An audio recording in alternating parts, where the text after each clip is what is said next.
Positive people always focus on the positive part of the life and always ignore negative aspect and negative environment of the life.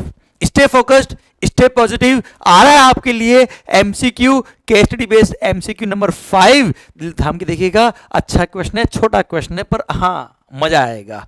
Sir आइए, आपके screen पर आ गया है question number 5. Ladies and gentleman, please stay focused on the positive part of life. हमेशा अपने आप को improve करने की तरफ ध्यान दीजिए, नेगेटिव एस्पेक्ट को छोड़िए, माहौल बनाते जाइए एंड सरकार एक दिन दुनिया आपकी मुट्ठी में होगी. देखो ध्यान से, question number 5 case study based MCQ on value under GST. Sir एक बड़ा शानदार, एक आपको पता है रोल नंबर 32 सब रोल नंबर 5, उसके बेस में मैंने एक MCQ बनाया छोटा सा. देखिए sir, mister Mohabbat not registered under GST. बहुत सारे लोगों के दिल यही टूट गए और बहुत सारे लोगों के दिल तो आबाद हो गए. खैर, सबकी ज़िंदगी में ना कहा ना, स्टे फोकस्ड बट पढ़ाई पे सर. और positive people always focus on positive aspect of the life and ignore the negative aspect. So मेरा मैसेज पहुंच रहा तक. Mister Mohabbat not registered under GST purchased a car on 14 Feb 2019. भाई साहब मोहब्बत है, 14 Feb को मोहब्बत और बढ़ गई होगी और इन्होंने 14 Feb को एक कार परचेज कर ली फॉर रुपीज 50 लाख. ओहो, बड़ा हाथ मारा भाई. 75% of the purchase price of the car was financed by Bajaj finance. अब जिंदगी भर फोन आते रहेंगे बजाज फाइनेंस से कि लोन ले लो, लोन ले लो. The loan was payable in 50 monthly instalments beginning from 1st of April 2019. Okay, mister Mohabbat paid 4 installments and then defaulted in repayment of loan. ओह हाँ साहब, आशिकी में लुट गए. मिस्टर मोहब्बत ने 4 इंस्टॉलमेंट तो बड़ी जोश जोश से पे कर दिया, फिर बाउंस पे बाउंस, बाउंस पे बाउंस, और लोन रिपे करने में डिफॉल्ट हो गया. Therefore, Bajaj Finance repurchased the car on 13 February. मतलब अगले साल 14 Feb आने से पहले ही उसकी कार क्या कर ली, उठा ली. बोला अब तू पैदल ही घूम, पैदल घूमने में मजा आएगा तेरे को, कार में हम ही घूमेंगे अब. Therefore, Bajaj Finance repurchased the car on 13th of February 2020.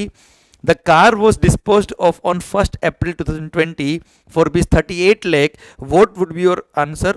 ठीक है, इस लाइन को इग्नोर करिए. अभी आप देखिए MCQ नंबर 1 क्या पूछता है हमसे. What will be the purchase price, what will be the purchase price to be considered for the purposes of valuation under rule number 32 sub rule number 5 of the CGST rules. Okay sir, purchase price क्या लेना होगा. Since mister Mohabbat is not registered under GST, rule number 32 sub rule number 5 क्या कहता है, अगर कोई भी finance company defaulting borrower से कोई भी गुड्स रीपर्चेज करती है तो ऐसे केस में परचेज प्राइस क्या होगा, उसका जो ओरिजिनल प्राइस था उस मशीन का, जो भी गुड्स था, माइनस 5% पर क्वार्टर या पार्ट ऑफ द क्वार्टर. है ना. अरे क्वार्टर का मीनिंग क्या होता है GST पर्पस के लिए, जनवरी फरवरी मार्च अप्रैल मई जून जुलाई अगस्त सितंबर and 4th is your homework. Sir तो sir part of the quarter भी एक क्वार्टर काउंट करेंगे, 5% पर क्वार्टर. और ये rule number 32 sub rule number 5 के पर्पस के लिए 5% पर क्वार्टर या part of the quarter original price reduce करेंगे. अब देखो क्वेश्चन इन्फॉर्मेशन दिया कि 75% of the price was financed, उससे कोई कंसर्न नहीं है. फिर दिया कि 4 इंस्टॉलमेंट इसने पे करी, उससे भी कंसर्न नहीं है. ओरिजिनल प्राइस कितनी बेटा, 50 लाख. 50 लाख माइनस 5% पर क्वार्टर और पार्ट ऑफ द क्वार्टर. अब एक और जो गलती होती है वो क्या होती है कि 5% पर क्वार्टर कब से कहां तक. तो डेट ऑफ परचेज क्या था बेटा, 14 Feb.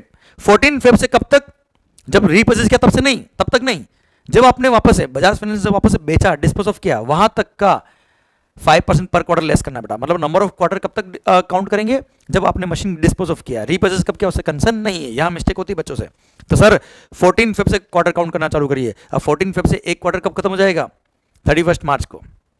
क्लियर, 31 मार्च 19 को एक क्वार्टर खत्म, देन 30 जून 19 को एक क्वार्टर खत्म, 2 क्वार्टर, देन 30 सितंबर 19 को 3 क्वार्टर खत्म, देन 31 दिसंबर 19 को 4 क्वार्टर खत्म, देन 31 मार्च 2020 को भी एक और क्वार्टर खत्म, देन 1 अप्रैल को एक दिन भी तो भी पार्ट ऑफ द क्वार्टर में आएगा और 6 क्वार्टर काउंट होंगे बेटा इस केस में, 6 क्वार्टर्स.